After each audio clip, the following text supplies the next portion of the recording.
Bismillahirrahmanirrahim. Assalamu alaikum. This is the last topic of chapter number 5, that is summation by the method of partial fraction. Here we will use partial fraction that you know from class 10th, and we will sum a series up to n terms or up to infinite terms. Now, if the general term of a series consists of the products of the reciprocals of two or more consecutive or successive terms of AP, then such type of nth terms will be split by using the concept of partial fraction, and then we can add that given series. So how that procedure will be carried out? यहाँ पे आसान अल्फाज में हम उन series के sum के लिए method of partial fraction use करेंगे जिन सीरीज़ का nth टर्म कंसिस्ट हो product of the reciprocals of two or more successive terms of AP, mean जिस nth टर्म में आपके पास डिनोमिनेटर में अरिथमेटिक प्रोग्रेशन के successive two or more terms involve हो, तो उस केस में उसको हम स्प्लिट करेंगे with the help of the partial fraction into two or more fractions, और फिर हम उस सीरीज का सम फाइंड करेंगे. तो ये प्रोसीजर होगा सारा. इस प्रोसीजर को समझने के लिए यहाँ मैं एक एग्जांपल लेता हूँ. उस एग्जांपल से पहले आप लोगों को पार्शियल फ्रैक्शन थोड़ा सा रिवाइज करवा देता हूँ कि what is partial fraction. This is from course of class 10. Partial fraction, partial fraction. आसान अल्फाज में let's say we have two fractions. So उन टू फ्रैक्शंस को अगर आपने कंबाइन करना है और सिंगल में कन्वर्ट करना है तो वो LCM के थ्रू हम कहते हैं. लेकिन अगर आपके पास एक फ्रैक्शन है P of x divided by Q of x, this is a single rational expression, और ये आपके पास प्रॉपर रेशनल एक्सप्रेशन है. ये प्रॉपर रेशनल एक्सप्रेशन तब कहलाएगा जब हमारे पास P ऑफ x और Q ऑफ x आपके पास पोलिनोमियल्स हो. Polynomials mean the power of the variables in each term must be from the set of whole numbers. और यहाँ डिनोमिनेटर का जो पोलिनोमियल है ये ज़ीरो के बराबर नहीं होगा, क्योंकि तमाम कॉन्स्टेंट्स आपके पास जो है 1 2 3 या एनी अदर डेसिमल फॉर्म और fraction form of a constant is also a polynomial जिसमें वेरिएबल का पावर ज़ीरो होता है, तो वो भी आपके पास कांस्टेंट पोलिनोमियल कहलाता है. तो अगर आपके पास दो पोलिनोमियल की डिवीजन है, उसमें डिनोमिनेटर का पोलिनोमियल ज़ीरो नहीं है और degree of the numerator is less than the degree of the denominator, so वो कहलाता है प्रॉपर रेशनल एक्सप्रेशन. ये अगर आपके पास प्रॉपर रेशनल एक्सप्रेशन है और इस एक सिंगल प्रॉपर रेशनल एक्सप्रेशन को अगर आपने डिकम्पोज करना है पार्शियल फ्रैक्शंस में, so it depends on the denominator Q of x. तो ये आपके पास एक सिंगल फ्रैक्शन को अगर आपने डिकम्पोज करना है पार्शियल फ्रैक्शंस में, so that only depends on the denominator. Denominator में Q ऑफ x है. तो इसके लिए चार पॉसिबिलिटीज़ हैं. केस नंबर 1 आप लोगों ने पढ़ा है केस 1 में कि अगर आपके पास Q of x consist of non repeated linear factors, non repeated linear factors, तो उस केस में फॉर एग्जाम्पल आपके पास इसी तरह हो 1 divided by x minus 1 x plus 2. Nominator से हमारा कोई लेना देना यहाँ नहीं होता. Now you clearly see that this is a proper rational expression. ये एक सिंगल प्रॉपर रेशनल एक्सप्रेशन है, इसको हमने डिकम्पोज करना है पार्शियल फ्रैक्शंस में, तो यहाँ पे दो पार्शियल फ्रैक्शंस होंगे because the Q of x is consist of two factors. Q of x जो डिनोमिनेटर है जिस पे पार्शियल फ्रैक्शन डिपेंड करता है, यहाँ जितने फैक्टर्स होंगे उतने पार्शियल फ्रैक्शंस में आपका single proper rational expression convert होगा। Now in the denominator it is a case number 1 because in denominator the factors x minus 1 and x plus 2 are linear and non-repeated. Linear mean the highest power of the variable is 1 and that is non-repeated. Both of them are different from each other. So a divided by x minus 1 plus b divided by x plus 2. तो इसी तरीके से हम इसको दो में split करते हैं। तो आप देख सकते हैं कि एक सिंगल दो में स्प्लिट हो गया। फिर हम इस दोनों फैक्टर्स को दोनों अतराफ में मल्टीप्लाई करते हैं, ए बी की वैल्यू फाइंड करते हैं और आपका सिंगल पार्शियल फ्रैक्शन जो है प्रॉपर वो कन्वर्ट हो जाता है दो में। फिर इसके लिए जो दूसरा केस है, केस नंबर 2, वहाँ पे आपका डिनोमिनेटर जो होगा Q of x that is consist of repeated linear factors. अगर आपके पास रिपीटेड लीनियर फैक्टर्स होंगे तो उस केस में फॉर एग्जांपल अगर मैं लिख लूँ 1 divided by x square x minus 1, so now in this case यहाँ पे एक्स स्क्वेयर, तो that will be not consider the quadratic because x square can be reduced to linear factors. ये irreducible quadratic नहीं है, मतलब ये quadratic से linear में reduce हो सकता है। x square is although a quadratic factor but it can be reduced to linear that we can write x square is equal to x multiplied by x. तो इस केस में आपने quadratic वाला case use नहीं करना, you will use the repeated linear factors वाला। तो ये देखिए ये आपके पास होगा a डिवाइड बाय x फिर होगा b divide by x square और ये नॉन रिपीटेड लीनियर फैक्टर्स हैं तो ये होगा c divide by x minus 1। Now in case number 3 अगर आपके पास केस 3 नॉन रिपीटेड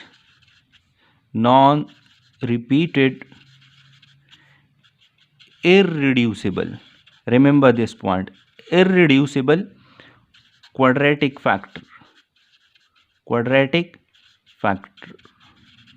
तो ये आपके पास for example 1 divided by x minus 1 whole square and there is x square plus 4. So now this x square minus 1 is repeated linear case, so ये आपके पास होगा a divide by x minus 1 plus b divided by x minus 1 whole square और यहाँ आपका x square plus 4 जो है that is irreducible quadratic factors and non repeated as well.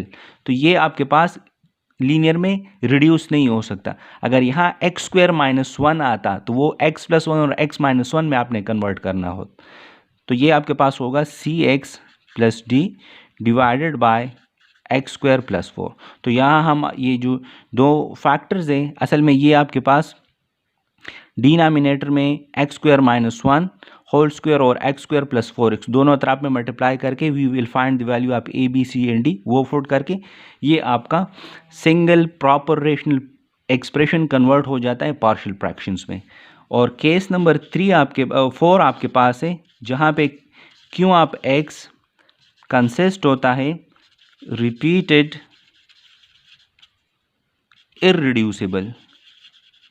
irreducible quadratic factors. तो उस केस में for example 1 divided by x square minus 1 I can write x square plus 7x whole square. So now this x square minus 1 is not a quadratic because although it is a quadratic but it is not irreducible, it can reduce to linear. So ये हम ऐसे लिख सकते हैं 1 divided by x minus 1 x plus 1 by using a square minus B square. तो ये आपके पास, लेकिन अगर आप x स्क्वेयर प्लस 7x को देख ले so that is not reducible to linear, it is irreducible. तो यहाँ इसके लिए आपके पास a divide by x minus 1 b divide by x plus 1 और ये आपका होगा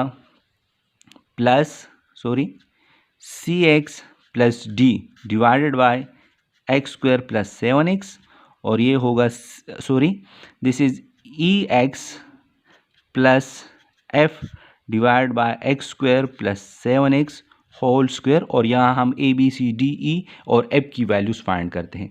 सो that is all about the partial fraction.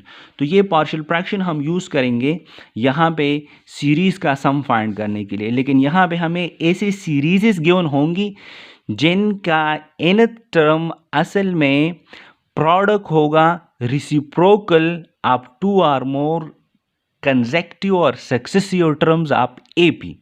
Mean आपके पास nth टर्म के डिनोमिनेटर में अरिथमेटिक प्रोग्रेशन के सक्सेसिव दो या दो से ज़्यादा टर्म्स गिवन होंगे. तो उस डिनोमिनेटर की जो सक्सेसिव टर्म्स की प्रोडक्ट का nth टर्म्स प्रोडक्ट में होंगे, जर्नल फॉर्म प्रोडक्ट में होगा, उसको हम कन्वर्ट करेंगे, स्प्लिट करेंगे या ब्रेक करेंगे पार्शियल फ्रैक्शंस में through the process that we study in case 1, 2, 3 and 4 respectively. तो ये आपके जहन में होना चाहिए फ्रॉम क्लास 10. मैंने इसको थोड़ा सा रिवाइज करवा दिया. अब यहाँ पे मैं एक एग्जांपल लेता हूँ, आप एग्जांपल को देख लें. Example is find the sum of the series. This is example number 13 included in the accelerated course. Example 12 is not included in the accelerated course, so that's why I am discussing example number 13. Present on page 171 of your textbook. Here देखिए ये series जो आपके पास है 1 divide by 1 multiplied by 4 plus 1 divide by 4 multiplied by 7 plus 1 divide by 7 multiplied by 10 and so on up to infinity. इसका sum हमने find करना है. तो अगर इस केस में आप लोग देख लें, इस केस में हमें क्या चाहिए, हमें इस इन्फिनिट सीरीज़ का सम चाहिए. लेकिन इस इन्फिनिट सीरीज़ के डिनोमिनेटर में अगर आप देख लें, डिनोमिनेटर में आपके पास है 1 4 है, फिर आपके पास 7 है और 7 और 10 है. ये देख लें डिनोमिनेटर में आपके पास ये है. तो ये आपके पास असल में AP के सक्सेसिव टर्म्स हैं. ये आप देख लें, ये तमाम AP के क्या है, सक्सेसिव टर्म्स हैं. सक्सेसिव टर्म्स ऑफ AP, ये तमाम AP के सक्सेसिव टर्म्स हैं. क्योंकि अगर आप इसको देख लें 1 4 7 10 एंड सो ऑन, सो ये आपका अरिथमेटिक प्रोग्रेशन है. अब अगर ये अरिथमेटिक प्रोग्रेशन है तो आपके क्वेश्चन के अंदर जिस सीरीज़ को तुमने सम करना है उसकी डिनोमिनेटर में अरिथमेटिक प्रोग्रेशन की सक्सेसिव टर्म्स का प्रोडक्ट मौजूद है. तो आप क्लियर कट यहाँ देख सकते हैं कि जब मैं इस सीरीज़ का nth टर्म फाइंड करूँगा, उस nth टर्म में प्रोडक्ट गिवन होगा reciprocals of the successive terms of AP, क्योंकि इसके डिनोमिनेटर में सक्सेसिव टर्म्स ऑफ AP हैं. तो वो अगर आपने फाइंड करना है तो आप देख लें, एक इनमें से अगर मैं 1 4 7 उठा दूं, 1 4 7 जो प्रोडक्ट में पहले है 1 4 7, सो यहाँ आपका nth term A1 plus n-1 into D. यहाँ पे आपके पास 3 है तो ये आपका होगा 3n-2. तो ये आपके पास पहले. लेकिन अगर आप प्रोडक्ट में दूसरे को देख ले 4 7 और 10 को, 4 7 और 10, ये भी अरिथमेटिक है. इसका nth term, first term n-1 into common difference, तो यहाँ an आपके पास होगा इसके लिए, इस अरिथमेटिक प्रोग्रेशन में an आपके पास होगा 4 प्लस 3n-3. तो ये an आपके पास क्या होगा 3n प्लस 1 सॉरी. तो आप अगर ये देख लें 1 multiplied by 4 4 multiplied by 7 7 multiplied by 10 and so on, अगर ये सीरीज़ देख लें, ये सीरीज़, तो इसके लिए आपके पास जनरल टर्म जो होगी वो आपके पास होगी 3n-2 multiplied by 3n plus 1. So this is the product of the successive terms of arithmetic progression. यहाँ क्योंकि आप 1 पुट करने से ये आपके पास क्या होगा, ये 1 मल्टीप्लाइड बाई 4 आएगा, 2 पुट करने से 4 मल्टीप्लाइड बाई 7 यहाँ से आएगा, 3 पुट करने से 7 मल्टीप्लाइड बाई 10 आएगा. तो ये आपके पास इस सीरीज़ के लिए, ये क्वेश्चन में नहीं गिवन, इस सीरीज़ के लिए ये आपका क्या है, product of the successive terms of arithmetic progression. और आपकी इस गिवन सीरीज़ में तो रिसिप्रोकल्स हैं, तो it means that the reciprocal के लिए, इस सीरीज़ के लिए जो क्वेश्चन के अंदर गिवन है, इसके लिए आपका nth टर्म ये होगा 1 divided bye 3n minus 2 3n plus 1, जिस तरह आपने यहाँ देखा, क्योंकि इसके लिए आपके पास यही है ना। तो अब इसके लिए जो क्वेश्चन के अंदर सीरीज है उसके लिए nth टर्म या जर्नल टर्म आपके पास ये हो जाएगा। अब इस जर्नल टर्म में आप क्लियर कट देख सकते हैं कि in this journal term of the given series this journal term is consist of the product of the reciprocals। आपके पास ये डिनोमिनेटर में है तो रिसिप्रोकल हुआ ना। आप 2 और मोर सक्सेसिव टर्म्स आप एपी, ये एपी के 2 सक्सेसिव टर्म्स थे ना।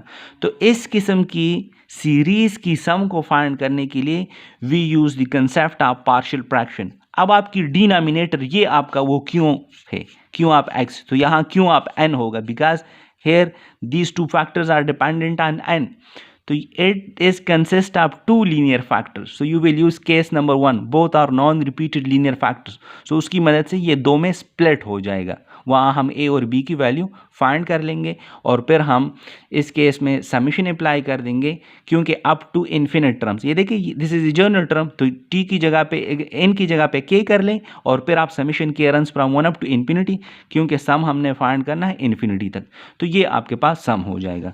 तो यहाँ आप क्लियर कट देख सकते हैं कि मैं समीशन ये कंसेप्ट यूज़ करूँगा, ये आपका जो summation by the method of partial fraction है उसको इसी वजह से यूज़ कर रहा हूँ, क्योंकि यहाँ पे आपके पास जो जर्नल टर्म सीरीज़ का आ रहा है वो हमारे पास क्या है, that is consist of the product of the reciprocals of 2 और more successive terms of an AP है। तो that's why we will use the concept of the partial fraction. तो यहाँ पे ये आप थोड़ा सा एक्सप्लेन फॉर्म में लिखा गया है, here the factors in the denominator के अंदर जो फैक्टर्स है are the product of 2 successive terms of AP, that is 1 4 7 10 and so on. तो जर्नल टर्म आपके पास ये होगा, ये मैंने एक्सप्लेन कर दिया कि ये हमारे पास टी एन किस तरह आता है। तो अब इस एक सिंगल प्रॉपर रेशनल फ्रैक्शन, ये जो आपका है ना, ये आपका है प्रॉपर रेशनल एक्सप्रेशन। तो इसको आपने अब क्या है, सॉरी एक्सप्रेशन है ये, इसको अब हमने स्प्लिट करना है, ब्रेक करना है with the concept of the partial fraction. So this is case number 1, denominator is consist of 2 non repeated linear factors, 2 non repeated linear factors. So case number 1 के मुताबिक ये आप यहाँ जब हमने एक्सप्लेन किया तो ये डिनोमिनेटर में नॉन रिपीटेड लीनियर फैक्टर्स हैं, सो a divide by the first factor plus b divide by the second factor. So similarly इसके मुताबिक आप सब देख सकते हैं कि यहाँ पे हमने क्या किया, अपना गिवन जो जर्नल टर्म था टी एन था वो हमारे पास पार्शियल फ्रैक्शन की मदद से 2 में स्प्लिट हो गया, and the denominator is consist of the non repeated linear factors. तो केस नंबर 1 के मुताबिक a के नीचे फर्स्ट लीनियर फैक्टर, b के नीचे दूसरा लीनियर फैक्टर होगा आपके पास। फिर यहाँ पे आपका जो ये दोनों फैक्टर्स हैं, दोनों फैक्टर्स को दोनों अतराफ में मल्टीप्लाई कर लें, तो उससे आपके पास जब यहाँ मल्टीप्लाई करोगे इस डिनोमिनेटर को तो ये कैंसिल करेगा, 1 आएगा। यहाँ मल्टीप्लाई करोगे इस पहले टर्म के साथ तो उस केस में 3n plus minus 2 cancel, 3n plus 1 इसके साथ आएगा, और जब यहाँ तो 3n minus 2 cancel, 3n plus 1 cancel, 3n minus 2 आएगा। तो आप इनको मल्टीप्लाई कर ले जो आपने 10 में सीखा हुआ है। तो यहाँ पे आपके पास coefficient of n power n और कोएफिशिएंट ऑफ n पावर 0 जिसको हम कांस्टेंट टर्म कहते हैं, ये इक्वेट कर लें। तो इसको जब आप इक्वेट करोगे आपको ये 2 इक्वेशन मिलेंगे, इक्वेशन 1 और इक्वेशन नंबर 2 जो क्लास 10 में आप लोगों ने डिस्कस किए हैं। तो यहाँ इन दोनों इक्वेशन को जब आप सॉल्व करोगे इक्वेटिंग कोएफिशिएंट मेथड से या एलिमिनेशन बाय सब्स्टिट्यूशन से, सारा सब कुछ ये आप लोगों ने डिटेल से पढ़ा हुआ है। तो a की वैल्यू 1/3 और b की वैल्यू -1/3, तो ये a और b की वैल्यू आप यहाँ इस इक्वेशन में पुट कर लें, a की जगह पे 1/3 और b की जगह पे -1/3। तो 1/3 और 1/3 कॉमन होगा, तो इसको हमने यहाँ पे कॉमन निकाल दिया है, और अंदर आपका 1 divide by 3n minus 2 plus 1 divided by 3n plus 1 रह जाएगा। तो यू क्लियरली सी दैट कि आपका सिंगल रेशनल प्रॉपर फ्रैक्शन जो था वो कन्वर्ट या डिकम्पोज हो गया दो प्रॉपर रेशनल फ्रैक्शंस में। आप यहाँ इससे देख सकते हैं। तो ये असल में जनरल टर्म है। इस जनरल टर्म में आप n की जगह पे k कर दें और फिर summation k runs from 1 up to n कर लें, क्योंकि हमने सम फाइंड करना है अप टू इन्फिनिटी। आप क्वेश्चन के अंदर यहाँ देख सकते हैं।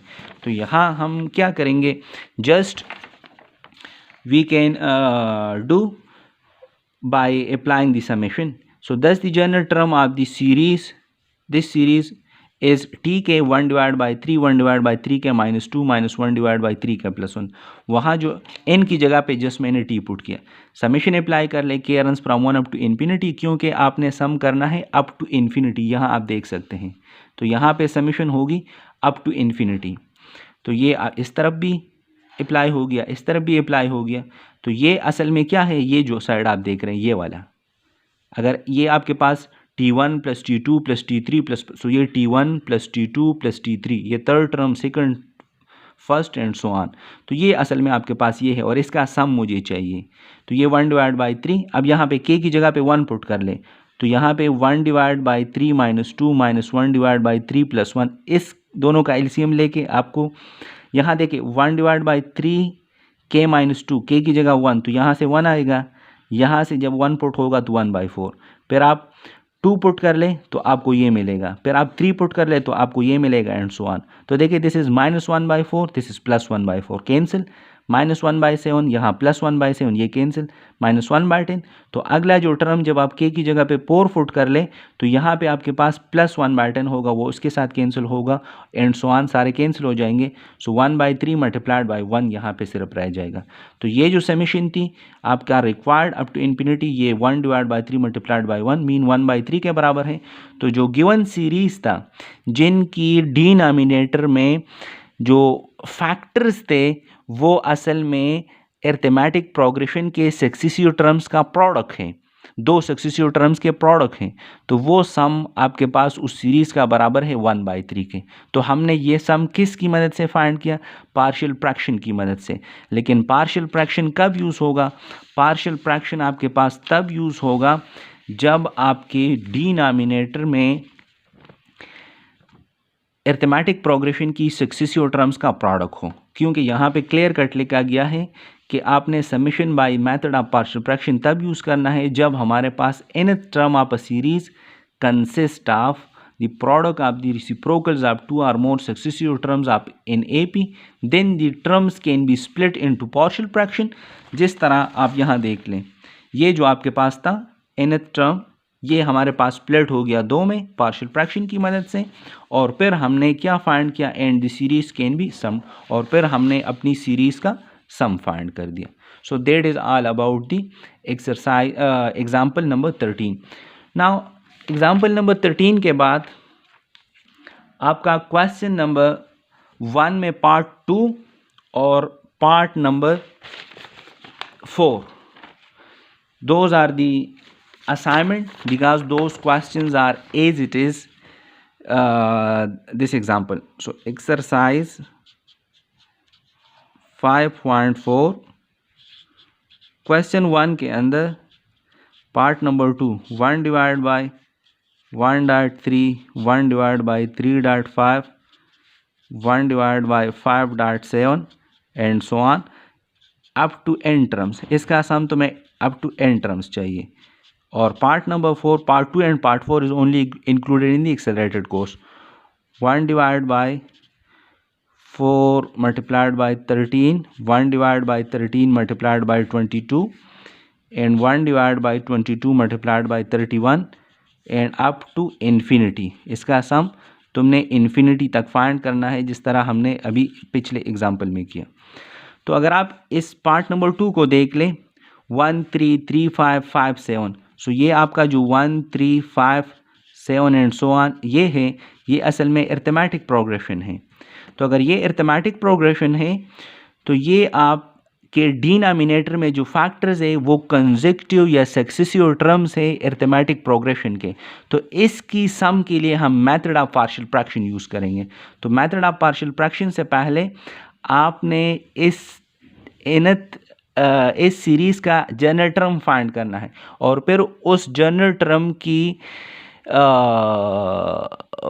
डिनोमिनेटर में आपके पास प्रोडक्ट होगा सक्सेसिव टर्म्स ऑफ AP, तो फिर उसको हम स्प्लिट करेंगे या ब्रेक करेंगे दो या दो से ज़्यादा फ्रैक्शंस में by using the concept of partial fraction. तो ये आप देख सकते हैं। इसके लिए मैं फाइंड करता हूँ रिमेनिंग, ये आपका जो है पार्ट नंबर 4 असाइनमेंट होगा।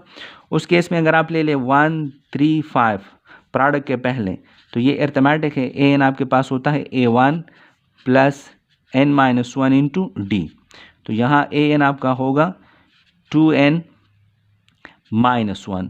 और अगर आप प्रोडक्ट के में दूसरे को 3 5 और 7 ले लें, 3 5 और 7, तो उस केस में an आपका होगा first term plus n-1 into common difference, तो यहाँ से an आपके पास होगा 2n + 1।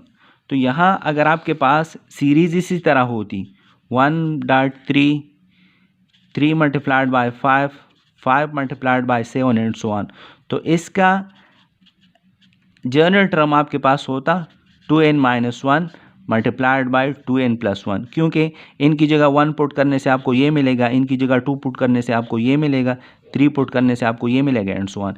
लेकिन हर एक टर्म का रेसिप्रोकल ले ले, फिर आपके पास वो जो सीरीज़ बनेगी वो आपके पास ये सीरीज़ बनेगी। तो इसका जनरल या आर्बिट्री टर्म हमारे पास इस सीरीज़ के लिए जो होगा वो आपके पास होगा Tn, that is 1 divided bye 2n-1 2n + 1। तो you see that the general term of the series is consist of the product of the reciprocal factors that are actually the successive terms of arithmetic progression। ये दोनों हमारे पास successive term of arithmetic progression है। 1 put करने से 1 3, so successive term of arithmetic progression this। अगर आप 2 put करोगे तो आपको ये मिलेगा, so that 3 5 is also the successive terms of this arithmetic progression. तो यहाँ पे आपके पास ये nth टर्म, इसको आपने पार्शियल फ्रैक्शन के थ्रू स्प्लिट करना है। डिनोमिनेटर पार्शियल फ्रैक्शन में सिर्फ डिनोमिनेटर के ऊपर आपका पार्शियल फ्रैक्शन डिपेंड करता है। तो denominator is actually consist of the non repeated linear factors. तो वही सेम प्रोसीजर पिछले क्वेश्चन वाला यूज़ करके फिर आप समीशन अप्लाई कर लें, लेकिन यहाँ पे summation k runs from 1 up to n जाएगा, क्योंकि n टर्म्स का सम चाहिए। और यहाँ पार्शियल फ्रैक्शन में इसको स्प्लिट करने के बाद इनकी जगह पे आप k पुट कर लें। सो दैट इज़ असाइनमेंट, और ये भी आपके पास असाइनमेंट है। तो ये आपका पार्ट नंबर 2 और पार्ट नंबर 4 ये दोनों आपके पास क्या है, असाइनमेंट है। इनको आप असाइनमेंट और ये आप 10 दिसंबर 2020 पे सबमिट कर लें थ्रू द ईमेल जो आप लोगों को क्लास के अंदर ईमेल दिया था। तो ये आपका असाइनमेंट है। Thank you.